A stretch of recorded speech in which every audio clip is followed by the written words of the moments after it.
There's a country and western singer by the name of Jason Aldean who is also a big time white supremacist. He has a hit song out called Try That in a Small Town, and he seems to be getting just a little bit of backlash for the lyrics. Now I'm going to read some of those lyrics for you because we can't play the song here. It goes like this. Sucker punch somebody on the sidewalk, carjack an old lady at a red light, pull a gun on the owner of a liquor store. You think it's cool? Well, act a fool if you like. Cuss out a cop, spit in his face, stomp on the flag and light it up.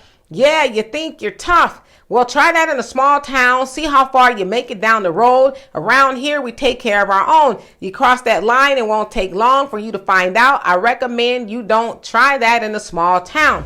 Got a gun that my granddad gave me. They say one day they're gonna round up. Well, that ish might fly in the city.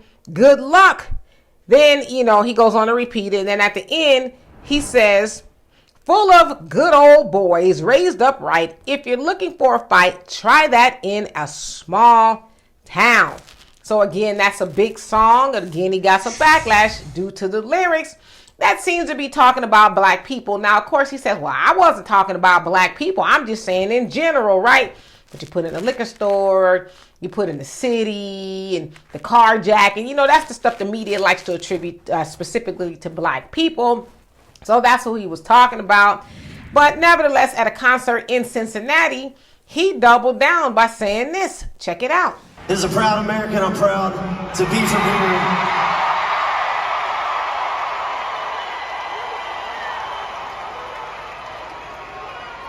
I love our country. I want to see it restored to what it once was before all this started happening to us.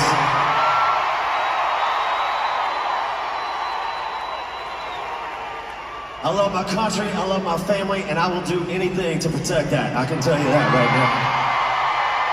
now. So he says, I can't wait to, basically get it restored back to where it was before all of this stuff started to happen to us. And it's like, well, what are you talking about? What stuff is happening to you? You mean you're getting held accountable for your racism? Is that the stuff you're talking about? Now, of course, he also has an issue with what white supremacists like to call the riots. But they were actually the protests of 2020. Y'all remember when a white supremacist cop murdered George Floyd? Yeah, those protests. But they like to say it was some looting and rioting and stuff going on. Never mind why the protests were taking place.